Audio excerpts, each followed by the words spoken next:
Bonjour à tous, j'espère que vous allez bien. Il fait une absolue nuit noire à la maison aujourd'hui alors que je filme cette vidéo, donc toutes les lumières sont allumées. J'espère que ça ira niveau luminosité et que au niveau des couleurs et tout, j'aurai fait les bons réglages. Alors, on se retrouve aujourd'hui pour parler stress. Je crois que c'est un sujet vraiment très important à notre époque. Je pense qu'on est vraiment toutes preneuses de conseils pour pouvoir un petit peu réduire notre stress, apprendre à gérer ce stress qui nous pourrit la vie au quotidien. Et un petit peu à retrouver une sérénité pour 2018. En tout cas, c'est ce que je vous souhaite et c'est ce que je me souhaite également. Alors, au fur et à mesure des années, j'ai quand même appris à pas mal gérer mon stress. Il est beaucoup moins important que quand j'étais en études, par exemple. Bon, déjà, il est vrai que ma vie s'est stabilisée, mais il y a quand même des petits tips que j'ai réussi à mettre en place et qui me font vraiment un bien fou. Et aujourd'hui, j'avais envie de les partager avec vous. Et j'espère qu'en retour, s'il y en a qui n'y sont pas, vous partagerez également avec moi en commentaire vos petites astuces, voilà, pour gérer ce stress ou cette anxiété au quotidien. Juste pour faire la différence, en fait, le stress c'est quelque chose qui vient en réaction à un événement ponctuel, par exemple un examen, le permis de conduire, enfin vraiment des choses voilà très ponctuelles et plutôt uniques, alors que l'anxiété, ça va être comme un stress mais au quotidien, c'est-à-dire que voilà, on a toujours cette petite anxiété, ce petit nœud au ventre le matin en se levant ou dès qu'il y a un événement imprévu, enfin voilà, ça c'est plutôt de l'anxiété. C'est quand on est un petit peu inquiète pour tout et rien, et ce au quotidien, et que ça traîne et que ça dure. Bref, que ce soit du stress ou de l'anxiété, voici mes 10 petits conseils. Le premier conseil, le plus important, mais sur lequel j'aimerais apporter vraiment des précisions, c'est de trouver l'activité physique qui vous fasse du bien. J'insiste sur physique parce qu'une activité culturelle peut également vous faire du bien, mais vous allez voir pourquoi j'insiste sur le mot physique. Généralement, on entend plein de conseils type mets-toi au running, mets-toi au yoga, tu devrais faire de la piscine, tu verras, ça te fera du bien, etc. Ce genre de conseils, je les aime pas trop parce que réellement, ça va dépendre de vous. Il y a des gens qui vont avoir besoin d'une activité hyper cardio pour se défouler, et il y en a d'autres, au contraire, ça va encourager cet état de nervosité. Il va plutôt falloir qu'elles se dirigent vers des activités calmes, des activités de relaxation, de méditation, etc. Donc ce que je vous conseille vraiment, c'est juste de trouver l'activité qui vous fasse du bien à vous. En ce qui me concerne, j'ai trouvé un bel équilibre entre le yoga et le running. Ce sont vraiment deux activités qui pour moi se complètent et me font un bien fou. Le running, ça va vraiment me permettre de me dépenser physiquement, de me défouler également, de me vider la tête, et ça va aussi me permettre d'améliorer mon souffle, d'améliorer mon organisme, mon métabolisme. Et du coup, j'aime beaucoup cette pratique-là, et puis c'est vrai que ça me permet également de m'aérer parce que de l'autre côté, j'adore aller au yoga. J'y vais actuellement une fois par semaine. J'aimerais augmenter en 2018 et y aller 2 fois par semaine. Et là, donc ça se pratique en intérieur et c'est vraiment une activité qui pour moi permet de me recentrer, de me centrer sur mon corps. Ça me permet une réelle introspection, de travailler ma respiration, de me faire un vrai retour au calme. Enfin, c'est vraiment un moment pour moi, le yoga. C'est une séance d'1 h 30 et c'est un peu un retour aux sources, un retour à mon corps tel qu'il est, et ça me fait le plus grand bien. Et donc l'association des deux pour moi c'est parfait. Je sais que certaines préfèrent voilà, la natation, le pilate, enfin vraiment testez plein de trucs, faites des cours d'essai en janvier ou peut-être maintenant, je sais qu'il y a toujours des salles ou des endroits qui proposent des cours d'essai même en cours d'année. Bref, faites, testez-vous et trouvez ce qui vous fera du bien à vous. Deuxième conseil, c'est d'avoir un chez-soi relaxant. Alors là encore, ça va vraiment dépendre de chacun, mais je vais vous parler de mon expérience à moi. Moi, j'ai vraiment besoin d'avoir un intérieur rangé et désencombré. Ça, c'est un truc que j'ai vraiment peaufiné au fil du temps. Notamment, je vous ai fait une vidéo, je vous la mets dans le petit, avec 20 choses à jeter immédiatement. Ça, c'est en déménageant. En fait, pour vous refaire un petit peu l'histoire, c'est que j'ai déménagé de mon appart chez mes parents, puis de chez mes parents à cette maison. Et du coup, 2 déménagements en moins d'1 an, c'est vrai que tu commences à plus en pouvoir de tous ces trucs que tu accumules qui servent à rien, que tu te trimbales de maison en maison. Et du coup, voilà, j'ai fait un grand tri, et vraiment d'avoir une maison rangée et ordonnée, ça te donne un esprit rangé et ordonné. C'est vraiment en adéquation pour moi. Si c'est le bazar à la maison, je me sens pas bien, je me sens stressée, je me sens agressive, je me sens à fleur de peau. J'ai vraiment besoin que chez moi ce soit rangé et surtout désencombré. J'insiste là-dessus parce que personnellement, d'être entourée de trop de choses, de trop d'objets, de trop de vêtements, de trop de trucs, je me sens oppressée, je me sens pas libre de mes mouvements. Vous savez, si on circule mal dans un salon, ça nous perturbe au quotidien, ça nous empêche dans nos mouvements. Enfin voilà, je trouve que c'est vraiment très important. Et l'autre chose, ce sera d'apporter des plantes dans votre intérieur. Il a été vraiment prouvé scientifiquement, je vous citerai pas les études et tout, mais j'ai lu pas mal de trucs à ce sujet, que les plantes ont un vrai pouvoir apaisant sur l'être humain. C'est simple, hein, on vivait dans la nature avant et la nature a un vrai pouvoir sur nous. Et du coup, j'aime bien mettre plein de petites plantes un peu partout chez moi. Alors là encore, je veille à ce que ce ne soit pas encombré, à ce qu'il n'y ait pas trop de plantes. J'en ai beaucoup, mais j'arrête d'en mettre maintenant, comme ça ce n'est pas encombré. Dans ma chambre, il y en a très très peu, j'en ai 2, mais elles sont toutes petites. C'est déconseillé généralement d'avoir des plantes dans une chambre. Mais voilà, je trouve que ça apporte beaucoup de sérénité, un petit côté feng shui, etc. Et c'est très important pour moi de soigner son intérieur. Troisième conseil, c'est de gérer votre colère, votre stress au quotidien. J'associe souvent le stress à la colère. Parce que pour moi ça reste des émotions très négatives qu'on entretient un petit peu au quotidien, on s'en rend pas vraiment compte. Donc par exemple, notamment quand on se lève le matin et que c'est le bazar à la maison, on entretient un petit peu sa mauvaise humeur et son stress, donc ça rejoint mon conseil numéro 2.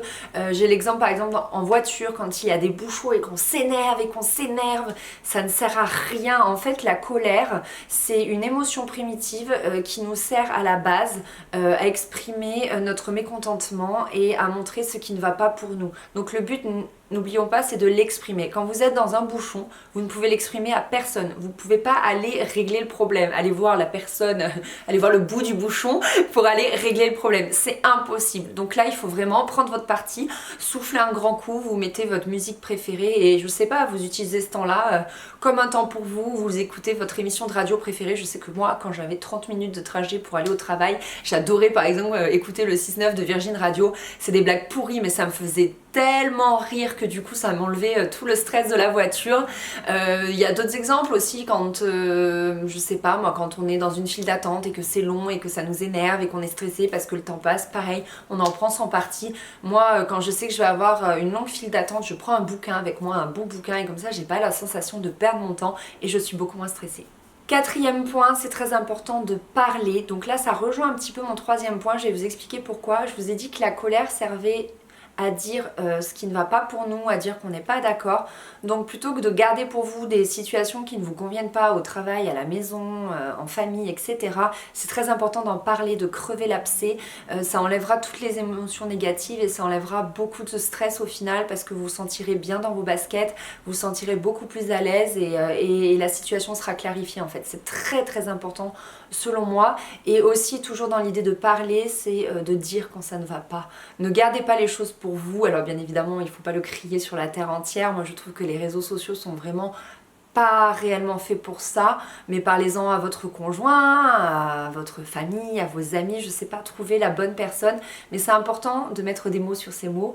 Je sais que moi j'aime pas trop me plaindre sur les réseaux sociaux, mais quand j'ai écrit l'article justement où je vous expliquais un petit peu tout ce qui n'allait pas, et ben au final ça m'a fait beaucoup de bien parce que d'abord moi de le mettre au clair, de le mettre noir sur blanc, ben voilà, ça permet de clarifier les choses et de vider un peu son sac, et en retour ben vous m'avez envoyé tellement de messages à la fois pour me soutenir et à la fois pour me dire que vous étiez aussi dans ce cas-là, que du coup bah, ça m'a fait un bien fou. Donc voilà, parlez, ne gardez pas les choses pour vous. Si vous êtes stressé, trouvez ce qui vous stresse et parlez-en aux autres. Conseil numéro 5, c'est de s'organiser. Moi, en ce qui me concerne, ma plus grande source de stress, c'est de me sentir débordée. Ça, c'est un truc c'est de l'anxiété, hein, bien évidemment, au quotidien. C'est que j'ai souvent peur de ne pas y arriver, de ne pas être à la hauteur et de ne pas parvenir à faire toute la quantité de tâches que j'aurais à faire en une journée. Et ça me stresse beaucoup. Donc du coup, l'organisation est une grande aide pour moi. Donc encore une fois, avoir un bureau hyper bien rangé, ça m'aide beaucoup. Et notamment à prioriser et organiser les tâches que j'ai à faire dans la journée. Donc là, c'est le bullet journal qui m'aide. J'ai fait une vidéo à ce sujet, j'en ai fait plusieurs d'ailleurs, mais je vous la mets dans le petit, il y en a 3 en tout, donc là je vous mets la dernière, mais vous pourrez aller voir les autres également. Et voilà, ça me permet vraiment de ne pas me sentir débordée. Je me fixe entre 5 et 6 tâches par jour, une très grosse qui est très importante, puis plein de petites. Et comme je peux m'organiser sur la semaine, parce que j'ai toute la semaine sur une double page, je peux voilà un peu étaler les tâches importantes sur la semaine et pas avoir tout le même jour et me sentir débordée et donc très stressée. Conseil numéro 6, s'aérer. Ça rejoint un peu le conseil sur mettre des plantes à la maison. On a vraiment besoin, nous les humains, de prendre l'air, de nous aérer, de nous balader, de nous vider l'esprit. Alors l'idéal c'est une balade en forêt. Personnellement je n'ai pas vraiment de forêt à proximité. Mais par exemple en ce qui me concerne j'ai trouvé un bon compromis. C'est-à-dire que je vais le matin au travail à pied. Et donc le soir bien évidemment je rentre également à pied. Et du coup ça me fait environ entre 35 minutes et 40 minutes de marche par jour. Et ça me fait un bien fou. C'est un peu mon sas, vous savez, entre la maison et le travail. C'est vraiment un moment pour moi. Je prends l'air, je respire, je marche, j'oxygène un petit peu mes muscles, je pense à plein de trucs. Pareil avec un seul écouteur parce que j'aime bien avoir quand même une oreille de libre pour un peu entendre les voitures. Enfin, on n'est quand même pas seul sur la route, donc enfin sur le trottoir. Donc je préfère avoir qu'un écouteur, mais j'écoute voilà mon émission de radio préférée, de la musique, etc. Et du coup je me sens super bien et ça me fait beaucoup de bien. Et j'essaye, alors ça j'ai encore un peu du mal à ménager des moments, mais j'essaye autant que possible le week-end d'aller me balader également, que ça soit en ville, que ça soit à la campagne, etc. C'est très important pour moi et ça fait un bien fou et ça aide, c'est prouvé, à réduire le stress et l'anxiété. Conseil numéro 7, c'est genre mon préféré, c'est de saisir la moindre occasion de rire. Je pense que vous commencez un petit peu à me connaître, j'adore rire. Je suis quelqu'un qui est capable d'une grande autodérision, je suis un peu cette fille folle qui va rire seule chez elle. J'adore vous faire des blagues sur Snapchat ou Insta Story. Avec mon chéri, on rigole beaucoup, on se fait quand même beaucoup de blagues et on a un humour... Mais alors à ras les pâquerettes, mais qu'est-ce qu'on rigole. Franchement, je suis pas du tout une snobinarde de l'humour. Pour moi, il n'y a pas de bon humour ou de mauvais humour. Enfin, je suis très friande du moindre moment pour rigoler. Et si jamais ça arrive, j'aurais eu une journée pourrie où j'ai pas du tout eu l'occasion de rigoler et vraiment ça ne va pas, et ben je vais aller me regarder une petite vidéo rigolote sur YouTube, ou alors je vais mettre ma série favorite, ou alors je vais me regarder les sketchs de Gad Elmaleh ou de Florence Foresti, j'adore. Enfin bref, il faut rire, c'est hyper important. Si vous n'avez pas ri au moins une fois dans votre journée, il faut remédier à ça, il faut regarder une série, il faut regarder une vidéo de chaton qui se casse la gueule sur YouTube parce que c'est trop important. Franchement, je vous jure, riez, riez, riez. Conseil numéro 8, c'est de prendre soin de votre sommeil. C'est un peu un cercle vicieux, c'est-à-dire que si vous avez un mauvais sommeil, vous allez être plus sujet au stress. Si vous êtes plus sujet au stress, vous allez avoir du mal à vous endormir. Si vous avez du mal à vous endormir, vous avez un mauvais sommeil, etc., etc. Ça ne s'arrête plus. Là aussi j'ai fait une vidéo avec 10 conseils, je vous la mets ici pour arriver à vous endormir. C'est hyper important de chouchouter votre sommeil, d'avoir une bonne nuit de sommeil pour être en pleine forme et pas être à fleur de peau. Ça c'est très important. Moi j'ai remarqué quand j'ai pas dormi, 1, je suis d'humeur exécrable, et 2, je suis tellement une éponge au stress et aux mauvaises ondes, mais c'est horrible. Donc du coup voilà, je fais attention à bien soigner mon sommeil, à avoir minimum mes 8 heures de sommeil par nuit, parce que ça sinon c'est pas possible. Et c'est vrai qu'avec le temps, voilà, j'arrive assez à gérer ça et c'est très important pour moi. Conseil numéro 9, c'est le plus compliqué je trouve, c'est de soigner vos relations. Exit les personnes toxiques, c'est très important. C'est vrai qu'au fil du temps, j'ai pas mal arrêté de voir certaines personnes. C'était des personnes qui étaient un peu toxiques pour moi. Enfin, je vous l'ai dit, je suis un peu une éponge au stress, aux émotions négatives. Et si ce sont des personnes qui me tirent toujours vers le bas, ça me fait beaucoup de mal. Et au contraire, c'est très important de cultiver la positivité. J'ai du mal à le dire, la positivité, et du coup ça agit forcément sur le stress. Si vous êtes de bonne humeur, etc., vous pourrez mieux combattre le stress. Et donc du coup c'est important selon moi d'être bien entouré et également d'avoir des personnes avec qui parler. Ça rejoint un conseil que je vous ai donné plus haut. Moi je me sens très soutenue à la maison par mon chéri, et ça c'est très important.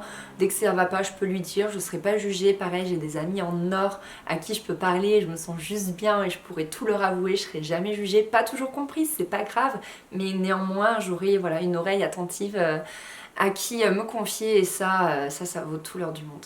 Et dernier conseil, le numéro 10, c'est de faire appel aux médecines douces. Alors là, je suis pas encore totalement au point, mais j'y arrive petit à petit. Donc il y a d'abord les huiles essentielles qui aident vraiment à se déstresser. Moi j'ai un complexe, je sais plus, j'avais acheté ça, d'huile essentielle. C'est un mélange en fait, je mets 4 gouttes dans mon diffuseur et ça, ils appellent ça le complexe zen. Et voilà, ça vous aide un peu à vous relaxer, etc.